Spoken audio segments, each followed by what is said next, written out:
Waking up on a Saturday morning and seeing a Cowboys player's mugshot is not how any of us wanted to start the weekend, but here we are again. Markeis Bell got himself arrested late Friday night in Texas, and the charges include both marijuana possession and a controlled substance charge that's raising some serious eyebrows around Valley Ranch.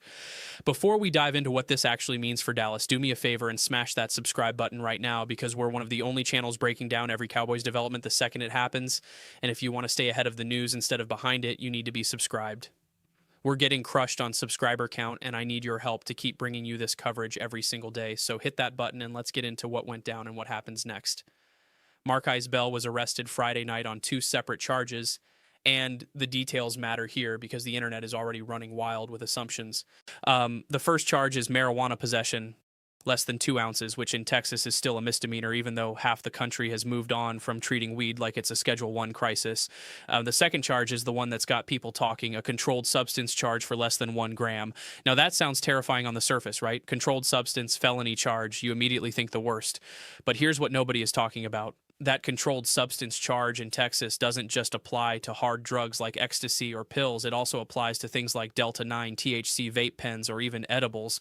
So if Bell got pulled over and had a vape pen and some flour on him, both of those could land him with these exact charges in Texas, even though in California or Colorado, he'd just get a wave and have a nice day from the cops.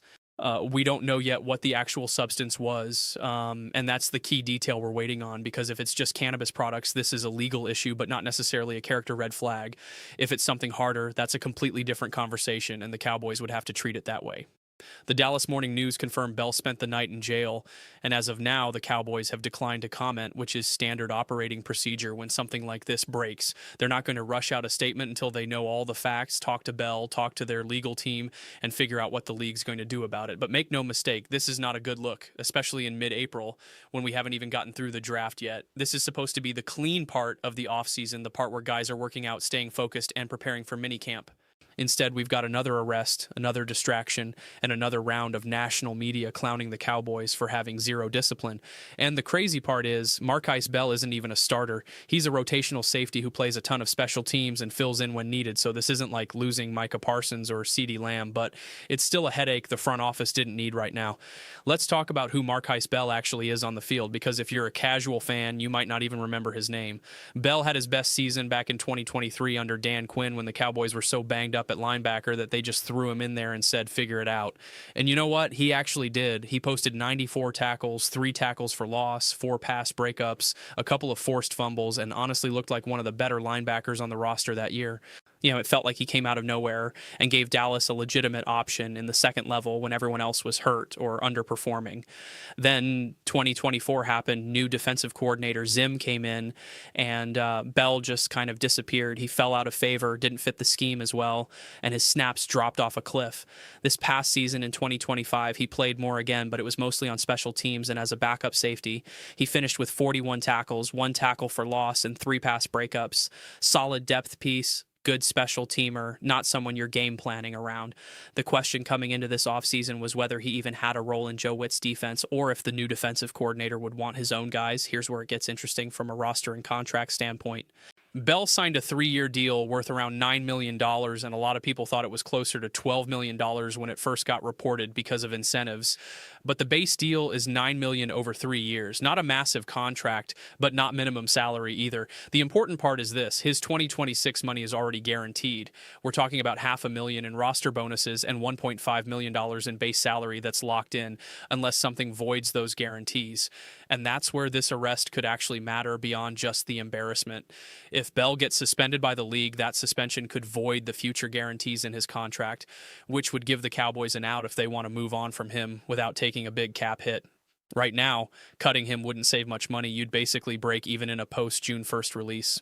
But if the league steps in and hands down a suspension, those guarantees disappear, the dead money changes, and Dallas suddenly has a much cleaner exit if they decide he's not worth the trouble. So what does the league do here? That depends entirely on what that controlled substance actually was.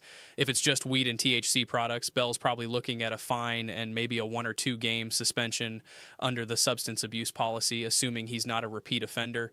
The NFL has softened its stance on marijuana over the last few years, but they still don't love it when guys get arrested for it, especially with other substances involved. If it turns out to be something harder, if that controlled substance charge is tied to pills or ecstasy or something in that category, then we're talking about a much longer suspension, possible placement in the substance abuse program, and a real risk that he's out for a chunk of the season or longer. We just don't know yet, and that's the frustrating part. The Cowboys are in wait-and-see mode. The fans are in wait-and-see mode. And Bell's future with the team is completely up in the air until we get more details about what he actually had on him when he got arrested. Now let's talk about what this means for the defense and the safety room specifically. The good news, if there is any good news in this situation, is that Dallas has options at safety, and they're not depending on Markeis Bell to be a starter or even a major contributor. They've got Malik Hooker, who's been one of the most underrated safeties in football the last 2 years. They've got PJ Locke, who they brought in and has starting experience. They added Jalen Thompson this offseason, another body who can play both safety spots and contribute on special teams. They brought back Hooker on a pay cut, which was a smart move. They've got young guys like Elijah Clark and Julius Wood on the roster who could compete for snaps. So if Bell gets suspended or if the Cowboys decide to move on from him entirely, they're not scrambling to fill a hole. It's not ideal. You never want to lose depth, but it's not a disaster either. The bigger question is whether Dallas still needs to address the safety position in the draft or through another move in free agency. Here's what I've been thinking about, and this is where the philosophy of the new defensive staff comes into play. Joe Witt wants safeties who can play deep half, cover ground, and make plays on the ball in coverage. That's not really Markeis Bell's game. Bell is more of a box safety, a linebacker hybrid who thrives closer to the line of scrimmage. He's physical, he can tackle, he can blitz, but asking him to play center field or split the deep half is not his strength.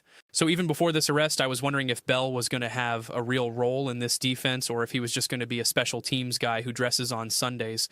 The Cowboys might have been planning to move on from him eventually anyway, and this arrest could just accelerate that timeline.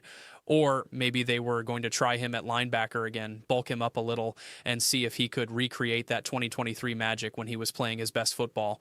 We'll never know now because this legal situation is going to dominate the conversation around him for the next few months. Let's zoom out for a second and talk about the bigger picture because this isn't just about one backup safety getting arrested. This is about the culture of this team and whether anything has actually changed in the locker room. We've heard all offseason about how Mike McCarthy is on the hot seat, how the front office is demanding more discipline, how the coaching staff is trying to install a new mentality, and then we can't even make it to the draft without a player getting arrested. Does that mean the culture is broken?